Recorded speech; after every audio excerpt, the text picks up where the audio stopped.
doing our own thing, writing our own plan, accepting no handout, so we don't need your hand, creating our own sound. So the purpose of this conversation really starts from something my cousin said to me in college. He basically said, Josh, in order to make it, in order to succeed, you're gonna have to have a team around. You're gonna have to, have some people on your corner, on your team.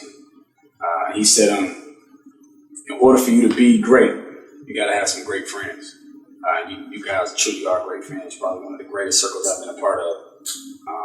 And with that being said, we start the conversation off with the idea of you are who you hang around. You guys are definitely great people to hang around. So, agreed. Yeah. I think that one of the benefits of being part of a network that agrees to the model you are who you hang around is that it's a circle of accountability. So now not only are we each other collectively, but I'm accountable for your success. If you have a goal or something that you're trying to attain, I'm aware of it, I can hold you accountable. In addition to accountability, we also have this idea that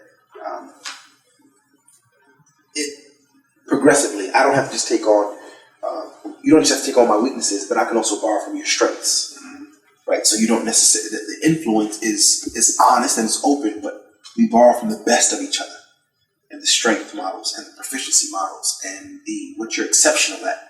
And that becomes the collective identity of the group. So if someone says to you, you're in a meeting, he says, well, I'll need an excellent set of graphics. Though you don't produce graphics, in your circle of immediate friends, you have a great graphics, right? So you know that you have these strengths and competencies. It makes you feel very confident when you're out there in the world and they have requests of you. So I think so. I think a lot of you borrow from the best of each other. No, indeed. I think that leads to a great point. Like in the last few years, it's kind of like, and we talked about this before, it's kind of like we all kind of been like working on our separate things. Like we all been doing the same things we're doing now, but we're doing them, to some extent, kind of separately. But this has almost been like a change or a turn of event because we began to, in some ways we've definitely helped out each other in time of need and been I guess a source of support when we needed different things. But it's coming more and more to a place where we're all kind of like working together. We're using our talents to grow each other and we're growing together. I think that's just one of the greatest things about this collaboration of friends. Like we're more than friends, like we're business partners, but we're homies, accountability partners. Yeah. It's really a great thing for me. What I love about our collaboration is within our different areas and different fields that we individually shine in. I think that we also model that behavior of achievement and being able to see it in each and every one of us. It reaffirms that I'm able to do what it is that I set out to do. And I love that we can share that collectively within our group.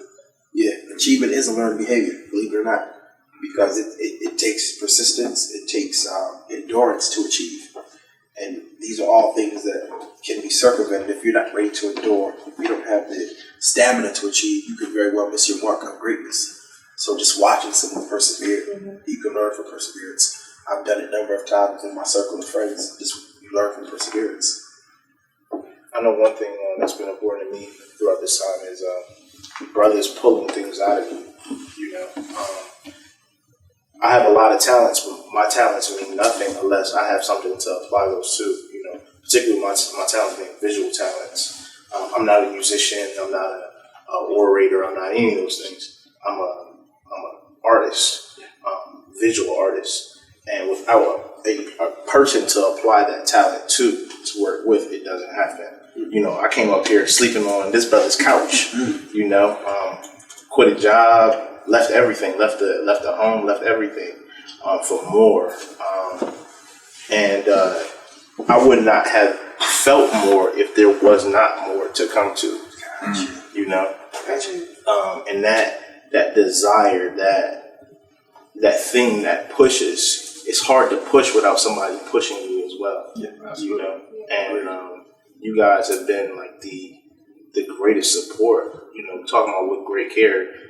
It's amazing when you can be particularly when you're a person to where you feel as if you have to do things on your own, and you always felt like you had to do things on your own.